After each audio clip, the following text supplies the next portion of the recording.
Hallo und herzlich willkommen zu meinen Star Citizen Guides. In diesem Video werde ich euch die Account-Erstellung und Starterpakete vorstellen. Also welcome to my English speaking community, I have subtitles available.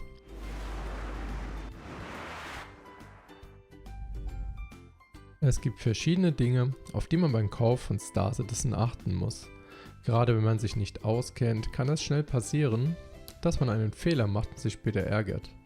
Das fängt schon bei der Account-Erstellung an und endet bei den zum Kauf verfügbaren Paketen mit ganz unterschiedlichen Inhalten, welche teilweise gar nicht zum Spielen berechtigen. Ich werde alle notwendigen Links in der Beschreibung auflisten. Zu Beginn registriert man erstmal seinen Account. Das geht mittlerweile sehr einfach, indem man auf der Robot Space Industries Webseite rechts oben auf Account und dann etwas weiter unten auf Enlist Now klickt. Nun erscheint ein Formular, in dem man alle dafür notwendigen Daten eingeben muss. In dem Formular gibt es unter der Angabe des Geburtsdatums einen Button Add Code zur Eingabe eines Referral Codes. Dies ist zwar optional, sollte aber unbedingt genutzt werden, weil der neue Spieler damit 5000 UIC gut geschrieben bekommt und er damit dem Codespender einen Punkt auf seinem Referral-Konto beschert. Nachträglich kann diese Funktion nicht mehr hinzugefügt werden. Für Interessierte steht ein Link mit meinem Code unten in der Beschreibung. Wer diesen nicht nutzen möchte, der hat noch die Möglichkeit über gorefer.me einen zufälligen Code zu ergattern. Was ist eigentlich der Unterschied zwischen Star Citizen und Squadron 42? Es ist wichtig, diesen zu kennen, da es einige Spielpakete gibt, die entweder nur das eine oder eben nur das andere beinhalten und man möchte dann natürlich das Richtige für sich kaufen. Star Citizen ist das aktuell schon zugängliche Spiel, über das wohl am meisten berichtet wird. Es handelt sich um den Multiplayer-Part des Spiels, in dem viele Spieler sich gemeinsam in einem großen Universum tummeln und zusammen oder gegeneinander auf Abenteuerjagd gehen oder einfach nur ihren virtuellen Kontostand aufbessern.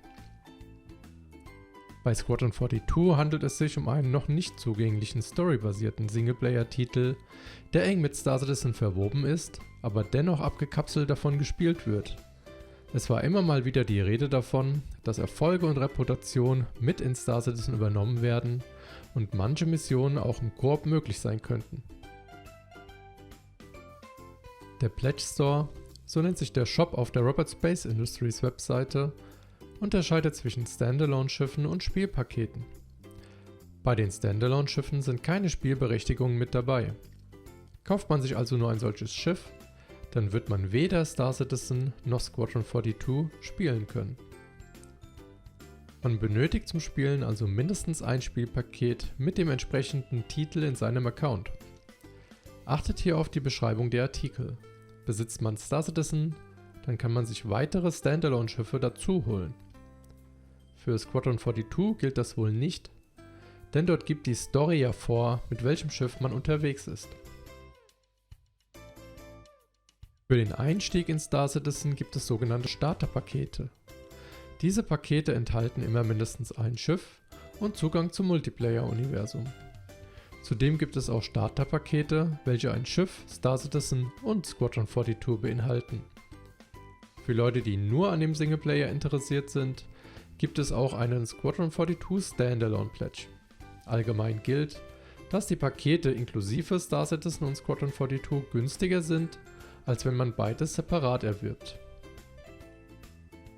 Als Combo-Paket, also inklusive Squadron 42 und Star Citizen, empfehle ich das mit der Mustang Alpha. Der Link dazu ist in der Beschreibung.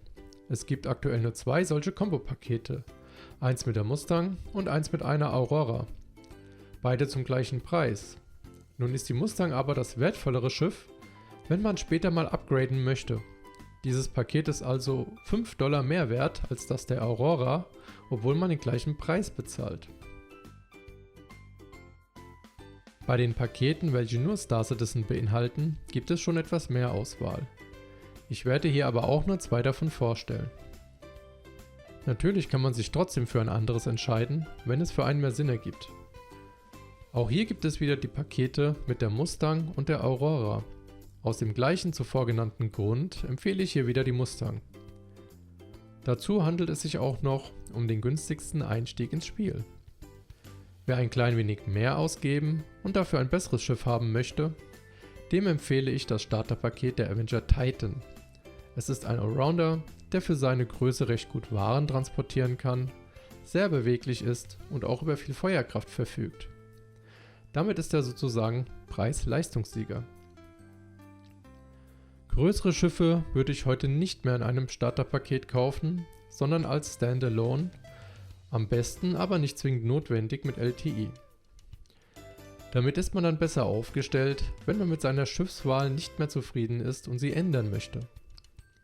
Manchmal gibt es auch spezielle Angebote, die unter Umständen sinnvoller sein können. Beispielsweise werden zu den Anniversary Sales bzw. zu den Intergalactic Aerospace Expos immer mal wieder besondere Starterpakete angeboten, die eine längere Versicherung bieten oder als Warbound Edition günstiger zu ergattern sind. Hier muss man dann einfach vergleichen. Ich hoffe, das Video konnte euch helfen, die üblichen Fehler am Anfang zu vermeiden und ein passendes Einstiegspaket zu finden. Weitere Tipps und Tricks gibt es dann in der Playlist Star Citizen Tutorials Guides. Damit sind wir auch am Ende dieses Videos und ich verabschiede mich von euch. Macht's gut, bis zum nächsten Mal.